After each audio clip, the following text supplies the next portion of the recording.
You're listening to The Money Hour with your host, Tina Mitchell, and co-host, Keelan Harvey on Alternative Talk, AM 1150. Now, back to the show with local mortgage experts, Tina Mitchell and Keelan Harvey. You are listening to The Money Hour on 1150 AM KKNW, the Saturday, August 7th show. You can also listen to our podcast, Facebook premiere show, or on our show YouTube channel. For additional information on upcoming events, please go to tinamitchellevents.com. I am your co-host today, rolling solo, Keelan Harvey. We are here to help you build a strong foundational blueprint 1 week and one show at a time. Didn't pick the best day to lose my speech today. So if you're hearing the show at a different time or day, you are listening to a rebroadcast, but we are here to answer any questions or connect you with the guests we have on the show today. Please call the show at 1-855-400-1150. Again, that is 1-855-400-1150. or online at themoneyhour.com. And now in studio, Sandi Tampa of Windermere Real Estate, the Move Up Buy, right here on 1150 AM KKNW. Thank you so much, Sandi, for bearing with me too with my my speech issues today while I'm running the show solo. Thank you for coming on the show. Thanks for having me, Keelan. You're doing great. It's hard. It's so hard. I'm doing my best. I really am. So before we get into it, I do want to talk about you a little bit, Sandi. So Sandi is a skilled veteran with 15 years of residential real estate experience. She is based out of Bellevue and primarily focuses on the East Side. I love the East Side as well. Went from Seattle to the East, and I agree with you. Whoop, whoop, East Side. Sandi's highly accredited managing broker. Her credentials include accredited buyer's representative, certified residential specialist, and master certified negotiating expert. What does this mean to you? It means she is dedicated to being the best she can be to serve you and your referrals with the highest level of professionalism and skill possible. Way to go, Sandi. So let's get into the nitty gritty here. So what are the options for an owner who wants to move up or move down to buy in a contingent, maybe sell then buy or buy then sell situation? Well, yeah, exactly. Those are the three basic options. So with what's happening right now is a lot of sellers have a ton of equity in their home, and with interest rates being so low, in fact, interest rates are lower than the start of the year, aren't they, Keelan? Yeah, unfortunately, we get in trouble if we state rates, but I would say that's okay. Not your fault. They're just really picky about how we state it. But I would say we're in good shape. That's the best I could do for you. And you are correct. Okay, right on. Got it. So it's a great time not only to sell your house, but also to buy a house. And so a lot of people, I call it the move up buy, but sometimes you are moving down, like you said. Yeah. And it's overwhelming to think, especially if you need that equity or you want to use that equity in your next purchase. Mm-hmm. So with that, there are three basic options. There's something that we call the contingent option. There's where you could buy before you sell, or you can sell before you buy.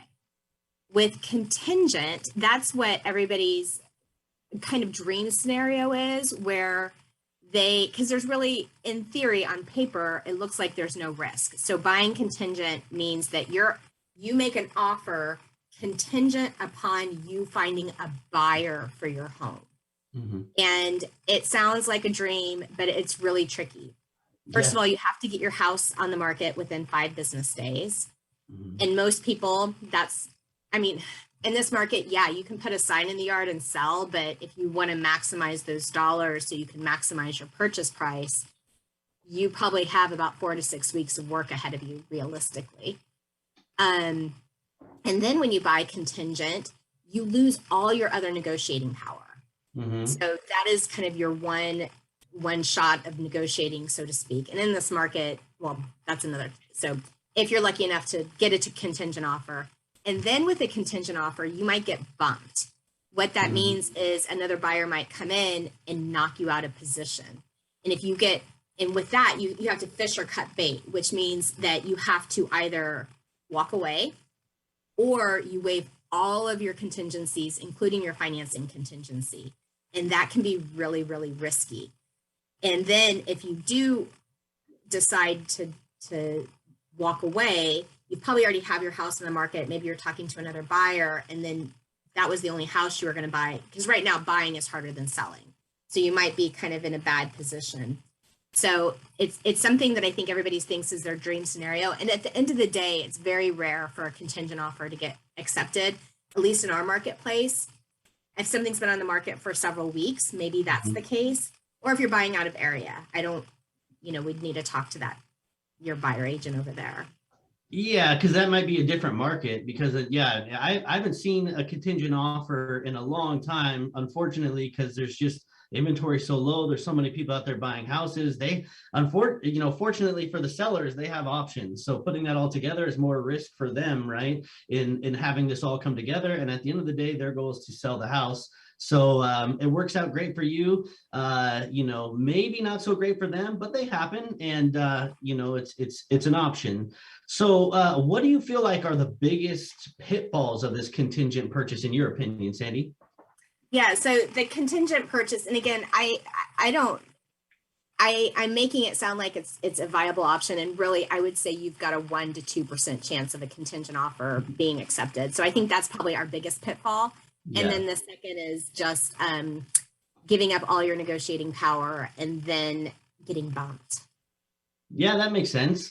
Now, the next option, which is probably just a level up from that, would be to sell and then buy. What are the downsides to sell and then buy? Right. So then if you're not going to do contingent, then you've got the two options of sell then buy, or buy then sell. And so it's kind of the lesser of the two evils. If you sell then buy, that's frankly the most prudent, because you know exactly what you're going to net from your house. There's no mystery there. It's the least amount of risk, because you're not going to own two homes at one time. But the risk is being, I say jokingly, that you're homeless, which isn't true, but Yeah. you are home ownership-less. So you might have to do a bunny hop. So that means you might have to have temporary housing to bridge the gap between the two. In this market, some sellers can negotiate a rent back, which means, so close date is the date that the home conveys from the seller's name to the buyer's name. And then possession date is the date that the seller has to move out. And you can have a delayed possession up to 59 days if they're doing conventional financing, what is allowed. Yeah. So that's an option, but you could limit your buyer pool by requesting that. So, which is, the smaller your buyer pool, the less money you might net. So there's some risk there. And this market's hard. It's hard to be a buyer. And can you find a house within those 59 days? And it means find a house and then close on a house without that interim move. Yeah, we do this all the time. And one thing people don't realize is you can kind of stagger these transactions. Sometimes when the cash to close comes in, we'll have escrow to escrow, wire money right over on buying a new house. So you could really stagger these transactions to a degree pretty close as well. So what about the upsides to sell and buy?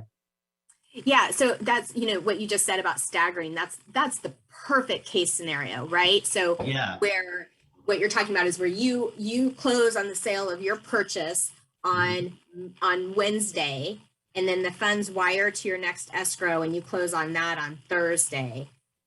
Concurrent closings is a little tricky, but then, and maybe you have where you can stay in the house 1 or 2 days in a perfect world. And that's always what we try to time for, but life doesn't always work that well. You always need a plan B, right? Yes. So the upside to selling before you buy is just knowing what you're going to net and not owning two homes. So it's financially prudent. Yeah, I love that part of it too, Sandi, because when I know exactly what my people have, I can come up with some very specific options, a lot more clarity in the process. So everybody gets a little bit more comfortable, but it is tricky. You're right. There's a lot of moving parts that are out of your control as an agent and my control as a lender. So couldn't agree more. How about the old buy then sell scenario? Yeah, so the buy then sell, and I've got a lot of clients doing this right now, and it's when your home is worth something that you're very comfortable with, and it's where you are able to, because right now buying is the tricky part, right? Mhm. So we would get your house ready to sell, have it kind of ready to go, have a plan together, and then when that right house comes on, you pull the trigger and buy it. So what you do, and maybe we can get your house on the market quick enough and we can coordinate those timings like you talked about. But if we can't, then you own two homes at the same time, the new purchase and then your current house. Yeah, and the main thing on our side as far as the lending is we got to make sure that you can, of course, qualify for both carrying both those mortgage because they both count against your debt to income ratio, which oftentimes, I mean, technically you can go up to 49% on a high balance or conventional loan, depending on how your debt's held. And a lot of times people don't want to, we're all very much about making sure we're within your budget, your comfort level. We don't want you to be house broke. So oftentimes people are well below then, and it could present itself as not an issue, but we just got to make sure we got our checks and balances. What are the upsides of a buy then sell? Yeah, let's talk a little bit about what you were just saying. So it's qualifying, and then it's also funds, right? You Yeah. need funds. And with the qualifying, what's really interesting, Windermere offers two programs that are super, at least Windermere East, not Mhm. East Inc. We offer a Windermere Ready program. I'll talk about that in a second. But Windermere as a whole offers a Windermere bridge loan that allows you to access some equity in your home that doesn't count towards your debt to income ratio because no payments are due until the end, until you close. And then Windermere also offers a Windermere Ready program that allows, it's basically an interest-free loan that allows you to do like paint and carpet and staging and really do all those things. So when you do the buy sell, you typically are pretty strapped for cash. So it's cash, qualifying, and then risk. So. And I should say too, we do have I should have said this at the beginning with Sandy, we have a bridge loan too, and we have a $75,000 escrow holdback as well. So, I mean, that's a lot of money for an escrow holdback. It's a huge chunk of change and pretty cool. So how that actually works, and I won't go crazy here because I want this to be about your time, is basically we'd close the loan like a normal close, and then there's a time frame after the fact that you'd spend that $75,000 after you've already closed on it. It's pretty cool. But the point is, Sandy's got tools and I have tools, and not our first rodeo. There's solutions for you no matter what. So call Sandy and chat about that and make sure that you're not, sometimes people just try to invent it on their own when the reality is you have a pro like Sandy here who's done it a ton of times and can put it all together for you. So now down to 1 minute, let's talk a little bit about the downsides of buy then sell.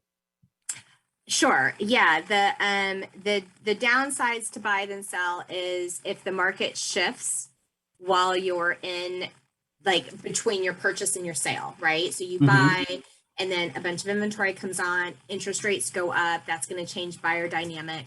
So you could be caught in a situation where the price we thought you could sell your home for is less. And so and maybe it takes longer and your carrying costs are longer there.